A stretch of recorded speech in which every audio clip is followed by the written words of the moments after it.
Topic पढ़ते हैं कि इलेक्ट्रिक सेल, विद्युत सेल क्या होता है। ठीक है, विद्युत सेल क्या होता है। सेल किसे कहते हैं?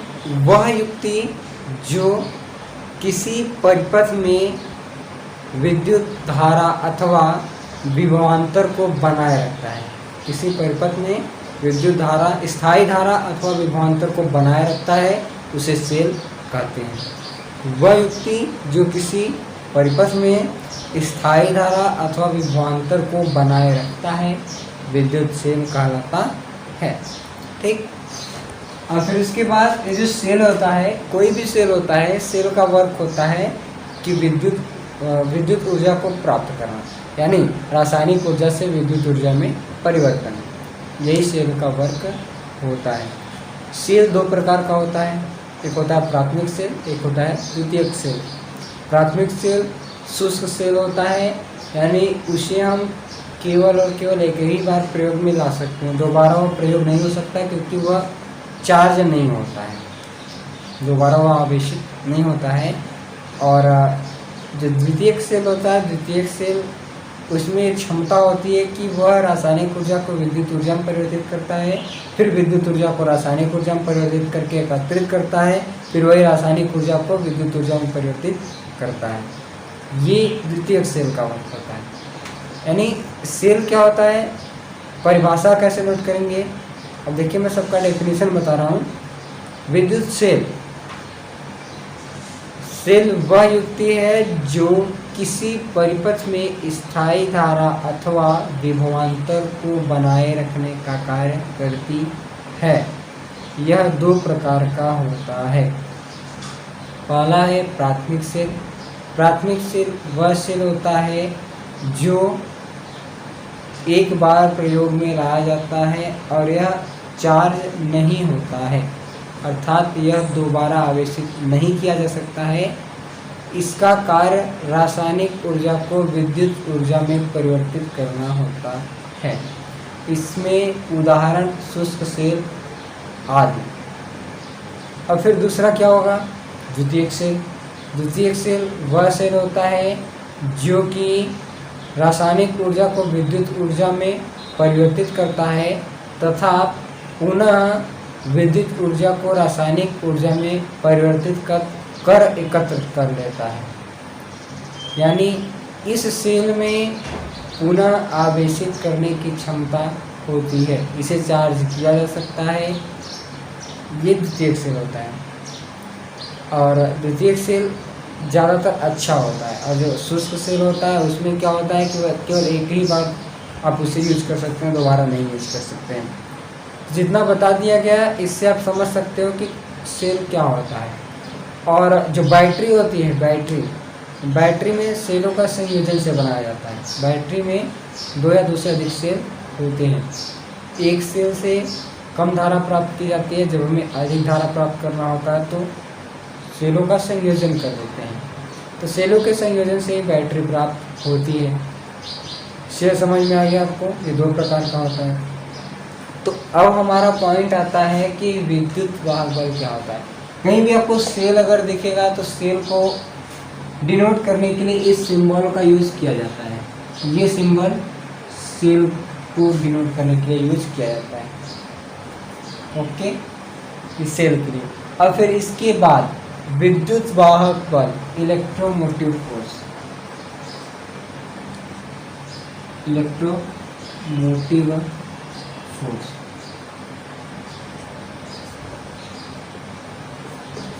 विद्युत वाहक बल ये क्या होता है, जैसे कोई सेल है इस प्रकार से,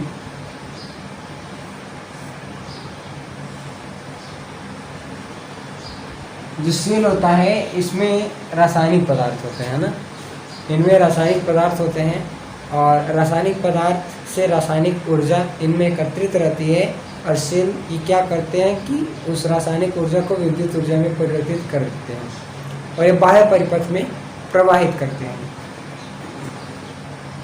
जो सेल होता है इसको बनाने का तरीका क्या होता है, इसमें दो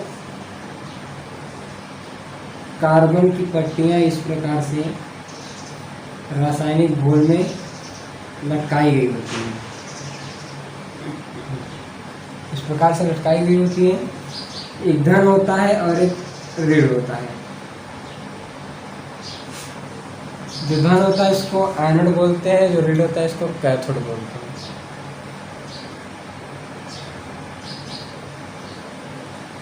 यह रासायनिक पदार्थ में इस प्रकार से डूबा हुआ होता है। अगर हम इससे कोई परिपथ जोड़ देते हैं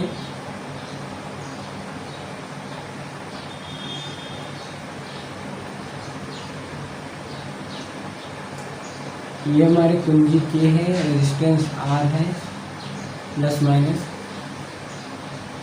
अब इसमें क्या होता है कि जैसे हम इसमें जब धारा प्रवाहित करते हैं तो धारा प्रवाहित करने पर यहाँ से धारा जाती है, फिर ये एनोड कैथोड पे जाके मिल जाती है।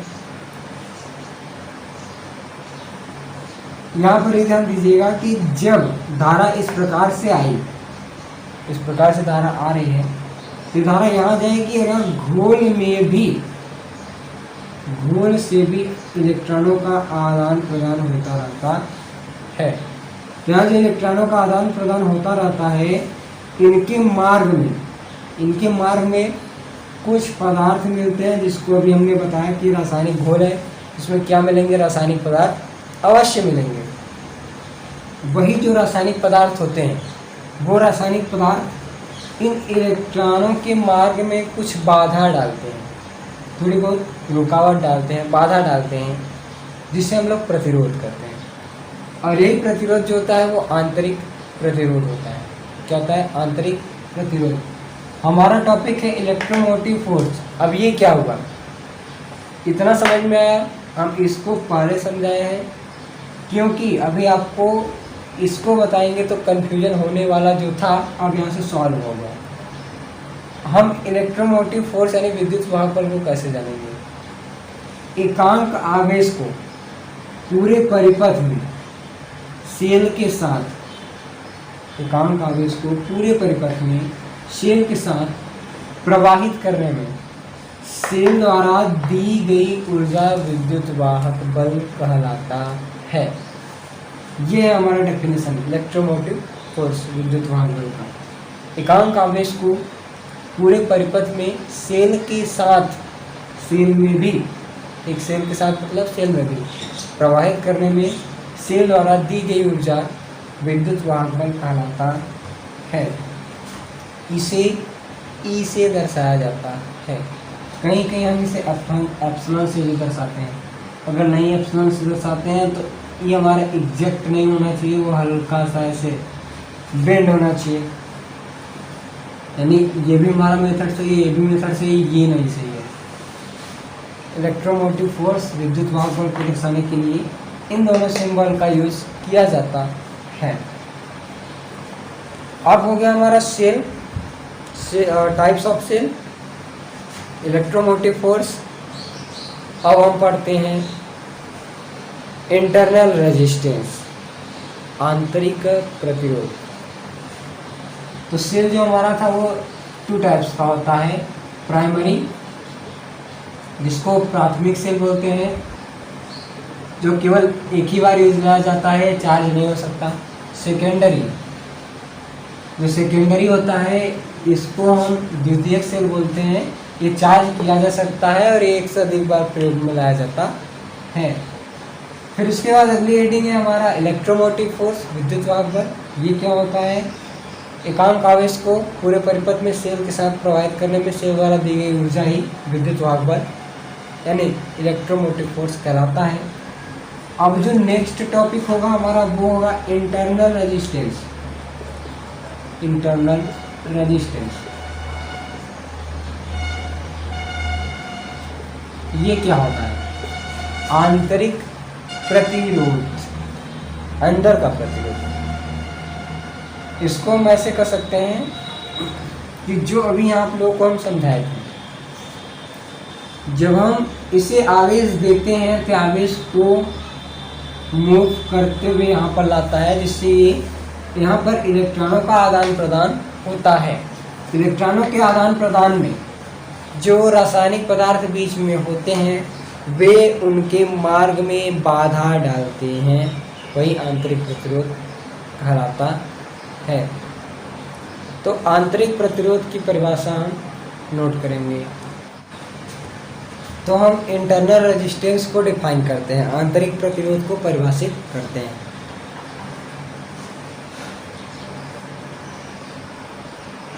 जिस प्रकार पूरे परिपथ में आवेश प्रवाहित होता है, ठीक उसी प्रकार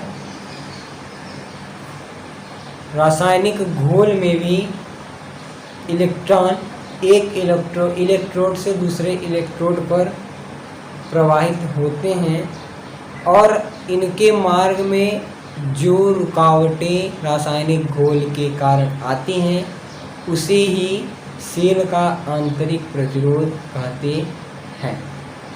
ये नोट कर लीजिएगा। ये हो गया हमारा आंतरिक प्रतिरोध।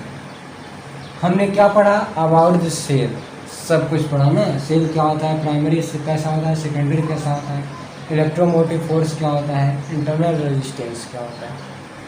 ठीक है। अब जो हमारा अगला टॉपिक है वो होता है इसमें वोल्टता। वोल्टता क्या होता है? यहाँ पर जो विभवांतर होता है, यहाँ पर सेल द्वारा जुड़े हुए परिपथ में अर्थात बाह्य परिपथ में जो विभवांतर होता है उसे वोल्टता कहते हैं या फिर टर्मिनल वोल्टता बोला जाता है इसको। टर्मिनल वोल्टता।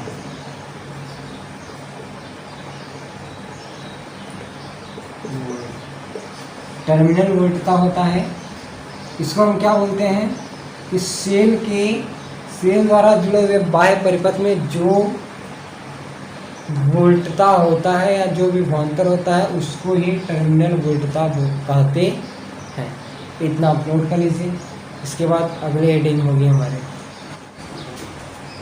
तो देखिए अगले हेडिंग हमने जो यहाँ पर लिखा है वो है relation between electromotive force, terminal volts, internal resistance and resistance. हम कोई ऐसा परिपथ बनाते हैं जिसमें बाह्य प्रतिरोध R हो, उसके साथ एक सेल जोड़ते हैं।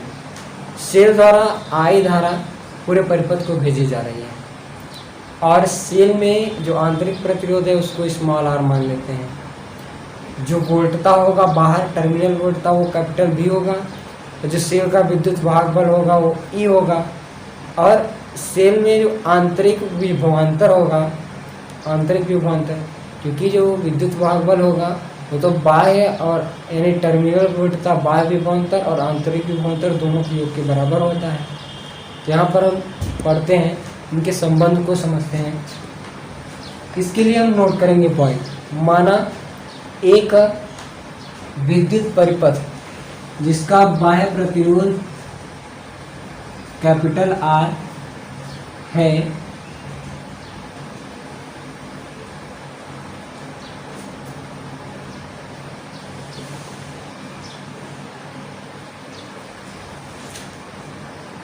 तथा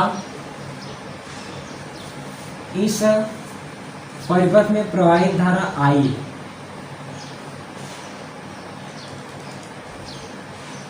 यह परिपथ I है। इस परिपथ में एक सेल द्वारा धारा भेजी जाती है।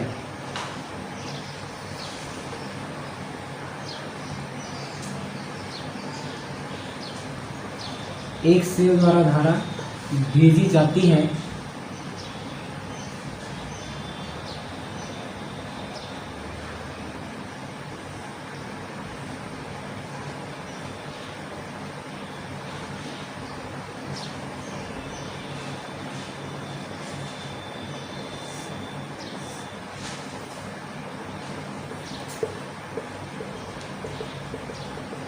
ठीक है।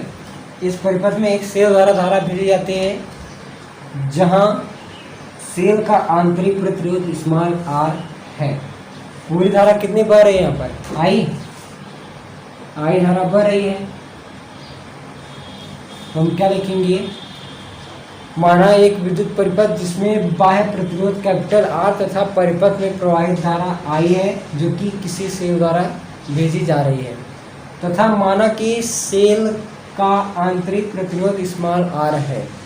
तब बाह्य परिपथ में टर्मिनल वोल्टता, इतना लिखने के बाद क्या लिखेंगे, बाह्य परिपथ में टर्मिनल वोल्टता V बराबर IR हो जाएगा, ये होगा ना। तथा फिर आगे नोट करेंगे, तथा सेल के भीतर विभवांतर कितना हो जाएगा, आंतरिक विभवांतर, सेल के भीतर विभवांतर, आंतरिक विभवांतर बराबर IR, क्योंकि यहाँ पर जो प्रतिरोध है स्मॉल r है और यहाँ पर जो प्रतिरोध है वो कैपिटल R है। I धारा दोनों में है, ये I दे रहा है तभी I यहाँ पर आ रहा है। इतना हो गया। तथा सेल का विद्युत वाहक बल E है, इतना लिखने के बाद आंतरिक विभवांतर IR तथा सेल का विद्युत वाहक बल E है। फिर नीचे से लिखेंगे चूंकि विद्युत वाहक बल बराबर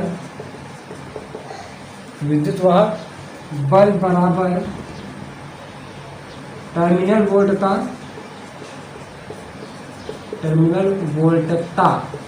प्लस आंतरिक विभवांतर,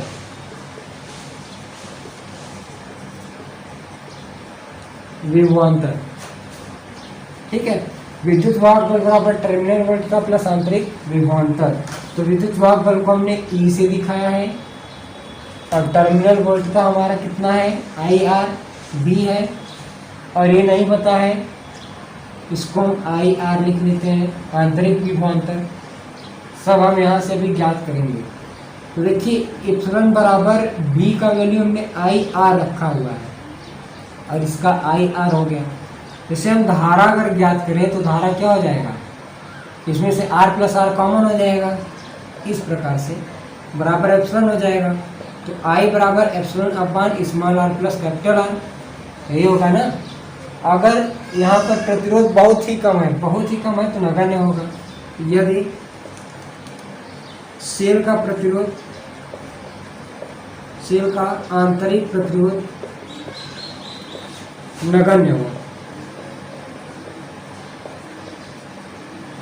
नगण्य हो, ठीक है ना। सेल का आंतरिक प्रतिरोध अगर नगण्य होगा तो I बराबर एप्सिलॉन अपॉन R। तो ये फॉर्मूला है हमारा रिलेशन का, जहाँ पर धारा के बीच में संबंध है, वोल्ट, यही रिलेशन होता है हमारा। यहाँ पर क्या रिलेशन प्राप्त हुआ हमें, I = epsilon upon R plus R, यानी जो धारा होती है वो विद्युत वाहक बल और कुल प्रतिरोध, चाहे वो बाह्य हो चाहे आंतरिक हो, कुल प्रतिरोध के अनुपात के बराबर होता है। इसे भी आप नोट करें।